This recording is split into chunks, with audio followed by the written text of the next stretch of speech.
Halo, assalamualaikum warahmatullahi wabarakatuh, sahabat semua. Hari ini kami akan mengajak Anda untuk melihat penyiapan tempat UMKM untuk WSBK nanti. Nanti kita sudah bersama beberapa orang dari dinas, ada dinas perindustrian, kemudian ada juga dari dinas perdagangan, kemudian dari dinas koperasi dan UMKM, ada juga dari dinas pariwisata. Dan yang paling penting, mereka semua diajak oleh komandan lapangan WSBK. Pak, hari ini kita acaranya apa, Pak? Ya, hari ini kita mengajak teman-teman dari UMKM ya, sebagai koordinator UMKM, yaitu Pak Kades Koperasi dan UMKM bersama anggotanya. Ada Kadis Perindustrian, Perdagangan, Pariwisata, semuanya untuk memastikan bersama dengan MGPE di mana sih tempat para pelaku UMKM kita nanti kita tempatkan atau berjualan pada saat event WSBK berlangsung. Nah, ini yang kita berapa sih bisa nampung di situ, ya kan? Karena kan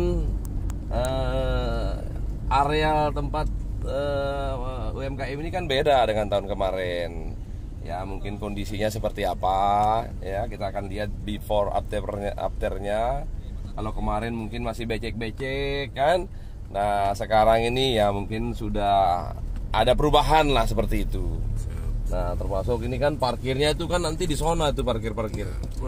Jadi parkir itu sudah nggak lagi di di Nurul Bilad, sudah ada lagi di simpangan masuk ke Sunggung. Jadi semua penonton itu akan masuk dia ke dalam areal Mandalika di pagar Mandalika. Berarti mereka besok itu tidak ada shuttle bus, Pak ya? Seperti kalau kita lihat tempat parkirnya, berarti shuttle bus tidak dibutuhkan lagi, ya kan? Nah, untuk apa shuttle bus gitu loh? Kalau orang pas penonton ini bisa masuk sampai dalam areal Mandalika, ya seperti itu. Nah, kalau ada shuttle bus lagi, ya tentu akan membuat kemacetan lagi kalau menurut saya gitu loh. Karena ini kan daerah-daerah nanti tempat kegiatan festival, karena kan di belakang sini UMKM. Nah, memang dari tempat parkir itu paling jauh menurut manajemen MGPE ke tempat duduk atau grandstand itu jalan kakinya kan lewat sini nih jalan. Nah, menuju ke grandstand sana kan yang dekat Bukit 360 itu mungkin 1 kilo. Tapi kalau yang beli tiket di grandstand A, B ya cukup 300 meter udah nyampe dari parkir gitu loh, seperti di situ kan belakangan kita. Nah, tergantung apa ya grandstand yang dibeli gitu loh. Itulah kira-kira. Nah, ini tempat rencana UMKM kita ini ada paving block lagi dipasang nih sekarang nih, dikejar terus supaya bisa selesai sebelum WSBK berlangsung, atau paling tidak 1 minggu sebelum WSBK berlangsung nanti di sekitar itu. Kalau melihat kondisi saat ini bisa selesai nggak, Pak, ini? Atau mungkin semua area ini nggak akan dipakai semua, Pak, untuk area? Iya, kan betul. Jadi grandstand ini kan sekarang kan penonton yang ditargetkan 45.000. Target penontonnya kan 45.000. Ya, kalau dibuka sana kan sampai 100.000 lebih. Tapi nanti tergantung situasi ya. Kalau penontonnya banyak, membludak ya, otomatis akan dibuka gitu loh. Tinggal dibuka aja anunya. Nah, kira-kira di sinilah nanti tempat UMKM kita akan berjualan. Kita bisa lihat ya. Jadi para pelaku UMKM kita nanti. Nah, kalau kemarin kan tempat ini kan belum beraspal nih. Ya. Kalau waktu MotoGP kemarin, nah sekarang sudah berhot mix gitu loh. Ini lagi proses konstruksi ya, pemasangan paving block. Nah, ini lagi diproses.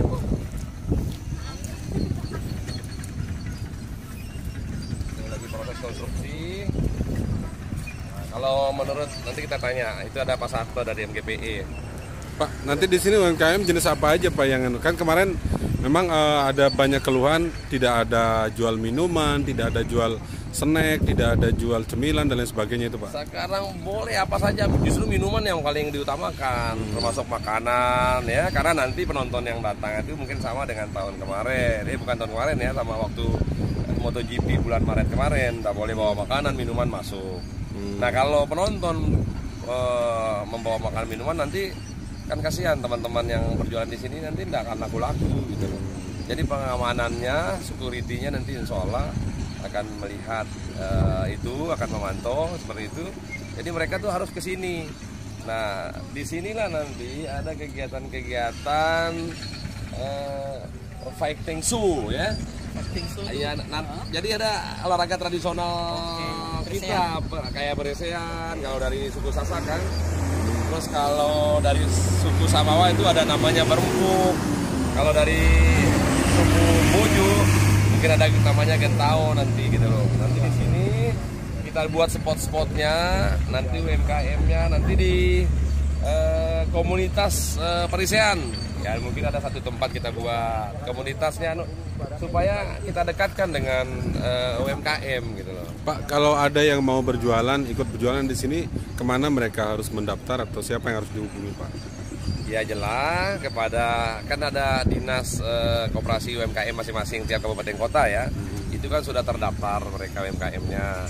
Jadi intinya sekarang ini kan Pemprov yang punya kegiatan besar di MGPI ini untuk kegiatan USBK ini. Jadi khusus MGPE itu akan mengurus balapnya atau SBK-nya. Kami Pemprov bekerjasama dengan 10 kabupaten kota itu akan mengisi kegiatan side event ini supaya bisa seluruh masyarakat Nusa Tenggara Barat pelaku UMKM khususnya itu bisa merasakan manfaat dan keberadaan sirkuit Pertamina Mandalika ini. Berarti hanya lokasi ini doang Pak yang dipakai. Kalau di sini kan hanya tanaman doang Pak. Hanya yang dikerjakan saat ini doang berarti. Ya nanti di sana juga ada. Okay. UMKM di belakang pedok-pedok itu nanti ada lagi. Ada berapa titik Pak untuk UMKM nanti? Ada 2 atau 3 di sini. Kan ada di situ panggung stage tempat konser di belakang itu. Di belakang grandstand A ya, di depan itu Kadistar. Nah nanti di sini inilah festival lah ya, masyarakat kita yang membeli tiket itu yang paling murah. General Admission. General Admission festival. Festival kelas. Berarti mereka kan bisa nonton mungkin di sekitar pagar atau mungkin nanti di sekitar ini sambil menikmati kuliner, kan ada kuliner juga. Pak, di area gate berapa saja yang akan ada UKM-nya nanti Pak? Jadi kita fokus di sini. Di luar nggak ada Pak? Yang di gate 3 misalnya? Di luar ada juga nanti kita siapkan di tempat parkir ya. Karena itu ada parkir. Nah ketika datang kan ada juga mungkin para driver yang tidak sekadar mengantar kan. Ya mungkin dia perlu makan, perlu minum juga di tempat parkir. Ya tapi di sana enggak banyak. Nah yang paling banyak mungkin di dalam areal sirkuit ini kan kurang lebih berapa ini, sekitar 3-4 hektar kali lah. Nanti di sini tempatnya. Pak, oh iya dari tadi. Pak, nama perkenalkan dulu Pak, nama. Jamaludin Maladi. Selaku sebagai Korlap lah.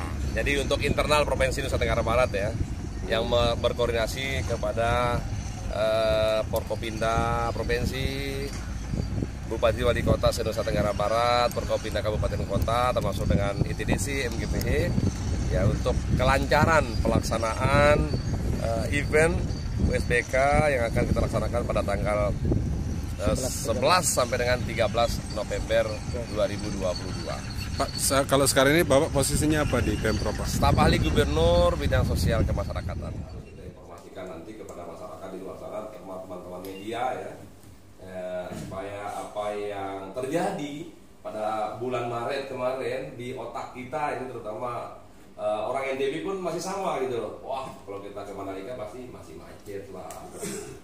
Nah sekarang tempat parkir itu sudah nggak lagi di parkir Sunggung, nggak lagi di parkir Nurul Bilal. Ya.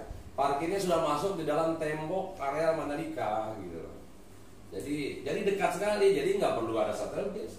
Ngapain shuttle bus, kan jalan cuma 400 meter atau paling jauh mungkin 1 kilo. Ya, karena tergantung tempat duduknya, tergantung tiket yang dia beli gitu.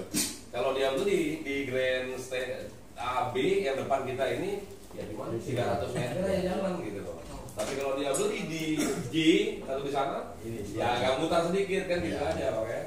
Nah seperti itulah kira-kira gitu loh. Nah ini ya, kesempatan ini mungkin teman-teman media yang ikut pada hari ini, ya ini mungkin diinformasikan bagaimana si before-nya dulu, after-nya seperti ini sekarang, dulu yang sempat macet-macet di mana. Bayangkan sekarang tuh jalur sini sudah bypass, 2 jalur 4 lajur. Kalau dulu kan 1, ya kan 1, jadi orang crowded di situ gitu, saling tabrakan. Sekarang insya Allah dengan jalan dari Sunggung sampai Mandalika ini sudah 2 jalur dan 4 lajur. Nah saya yakin yang terjadi bulan Maret kemarin waktu MotoGP mungkin tidak akan terulang lagi. Kan sekali setahun. Ya itu kan sekali setahun. Sekali setahun. Enggak tiap hari